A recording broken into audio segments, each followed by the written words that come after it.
తెలంగాణ అసెంబ్లీలో ఆర్టీసీపై అధికార ప్రతిపక్షాల మధ్య మాటల యుద్ధం నెలకొంది. ఆర్టీసీ ఉద్యోగులకు పీఆర్సీని ఎప్పుడు అమలు చేస్తారో చెప్పాలంటూ మాజీ మంత్రి వేసిన ప్రశ్నకు మంత్రి అధికార కాంగ్రెస్ పార్టీ ఘాటు కౌంటర్ ఇచ్చారు. గత ప్రభుత్వంలో ఆర్టీసీ ఉద్యోగుల్ని నట్టేటా ముంచి ఇప్పుడు ఆర్టీసీ గురించి మాట్లాడడం విడ్డూరంగా ఉందని మంత్రి పొన్నం ప్రభాకర్, సీఎం రేవంత్ రెడ్డి ఫైర్ అయ్యారు.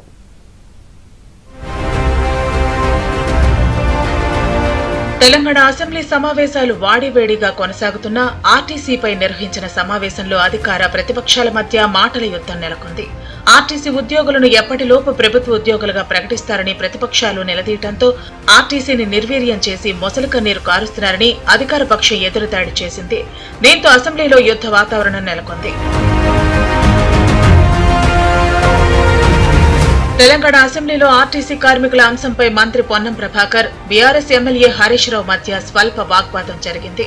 ఆర్టీసీ కార్మికులను పీఆర్సీ పరిధిలోకి తెస్తామని చెప్పారని, దీన్ని అమలు చేయాలని హరీష్ రావు డిమాండ్ చేశారు.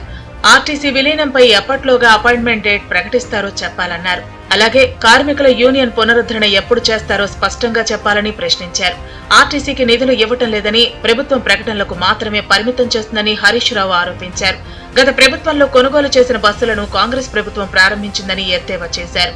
అంతేకాకుండా బస్సుల ప్రారంభం సమయంలో 300 కోట్ల చెక్కును కార్మికులకు అందిస్తారని చెప్పిన ప్రకటన ఎటుపోయిందో చెప్పాలన్నారు. ఎప్పట్లోగా ఈ అపాయింటెడ్ డేట్ ప్రకటిస్తారు? ఏ రోజు నుంచి ఆర్టీసీ ఉద్యోగులను ప్రభుత్వ ఉద్యోగులుగా గుర్తిస్తారు? పరిశీలనలో ఉంది, చూస్తాం చేస్తామని కాలయాపన చేయడం కాదు. ఒక ఖచ్చితమైన తేదీని ఈ సభ ద్వారా ఆర్టీసీ కార్మికులకు చెప్పాలని మీ ద్వారా గౌరవ మంత్రి గారిని కోరుతా ఉన్నా. క్వశ్చన్ నెంబర్ 2 యూనియన్ పునరుద్ధరణ చేస్తామని మీరు హామీ ఇచ్చారు.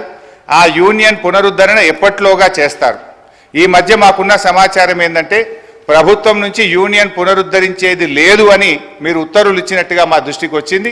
మీరు ఉత్తర్వులు ఇచ్చారా లేదా? ఇవ్వకపోతే ఎప్పట్లోగా యూనియన్ పునరుద్ధరిస్తారు? బీఆర్ఎస్ ఎమ్మెల్యే హరీష్ రావుపై మంత్రి పొన్నం ప్రభాకర్ ఫైర్ అయ్యారు. గత ప్రభుత్వం ఆర్టీసీని నిర్వీర్యం చేసిందని మండిపడ్డారు. కార్మిక సంస్థలను రద్దు చేసి ఇప్పుడు యూనియన్ల గురించి మాట్లాడటం విడ్డూరంగా ఉందన్నారు. ఆర్టీసీ గౌరవ అధ్యక్షులుగా ఉన్న సమయంలో కార్మికులు ధర్నా చేస్తే పట్టించుకోలేదని ఆరోపించారు. కాంగ్రెస్ ప్రభుత్వం అధికారంలోకి వచ్చిన తర్వాత 2013 నుంచి ఉన్న 280 కోట్ల రూపాయల బకాయిలను విడుదల చేశామన్నారు. మహాలక్ష్మి పథకం కింద నెలకు ఆర్టీసీకి 3 కోట్ల రూపాయలు ఇస్తున్నట్లు మంత్రి సభలో తెలిపారు. ఆర్టీసీలో కొత్తగా 3035 మంది ఉద్యోగులను నియమిస్తున్నామని స్పష్టం చేశారు. అసలు వీళ్ళు కార్మిక సంస్థలు రద్దు చేసి ఇలా యూనియన్లకు సంబంధించినటువంటి వీళ్ళు మాట్లాడుతూ ఉన్నారు. ఇలా పునరుద్ధరణ గురించి వాళ్ళకి ఏమక్కుంది? ఎవరు రద్దు చేసినారు? ఎందుకు రద్దు చేసిరో ముందు మీరు ఆ కార్మికులకు క్షమాపణ చెప్పి ముందు అడగండి ఒక్కసారి.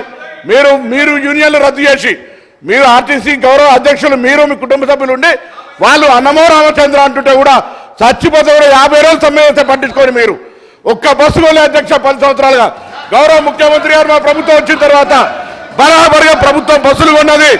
అంతేకాదు 2013 నుంచి పెండింగ్ లో ఉన్నటువంటి 280 కోట్ల బకాయిలను మేము బాండ్ రూపంలో ఉంటే ఇచ్చిన 80 కోట్లు పేమెంట్ అయింది. ఆన్లైన్ లో యాజమాన్యం ఇతర అవసరాల గురించి కలుగుతా ఉంది. తెలంగాణలో ఆర్టీసీని బలోపేతం చేయడానికి ప్రభుత్వం నిర్దిష్ట ప్రణాళికతో ముందుకెళ్తున్నామని సీఎం రేవంత్ రెడ్డి వెల్లడించారు. నాడు కార్మిక సంఘాలను రద్దు చేసి ఇప్పుడు యూనియన్ల గురించి మాజీ మంత్రి హరీష్ రావు మాట్లాడటం సరైంది కాదన్నారు. గత ప్రభుత్వం చేసిన తప్పిదాలను కాంగ్రెస్ పై నెట్టడం సమంజసం కాదని హితవు పలికారు.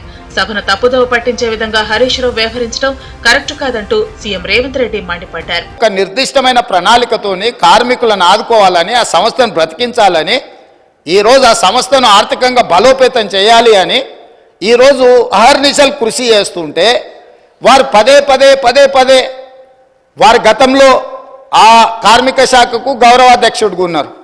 ఆనాటి ముఖ్యమంత్రికి ఈయనను ఎట్లా తొలగించాలనో అర్థం కాక ఆ కార్మిక సంఘాన్ని రద్దు చేసిండు. ఎందుకంటే ఈయనను తొలగించాలంటే ఏం చేయాలనో తెలియక వాళ్ళ అంతర్గత సమస్యలు వాళ్ళ ఇష్టం, వాళ్ళ కుటుంబ సమస్యలు వాళ్ళు ఏమైనా కొట్లాడుకొని, కానీ ఆ కార్మిక సంఘాలనే రద్దు చేసింది వాళ్ళ అధ్యక్ష. అట్లాంటిది ఇప్పుడు మళ్ళీ మొదటికి వచ్చి పాత తప్పులన్నీ కప్పిపుచ్చుకోవడానికి ఈరోజు కొత్తగా ఈ ప్రభుత్వం మీద బురద జల్లి మంత్రి గారిని బుల్డోజ్ చేసే విధంగా మాట్లాడడం ఏమాత్రం సమంజసం కాదు అధ్యక్ష.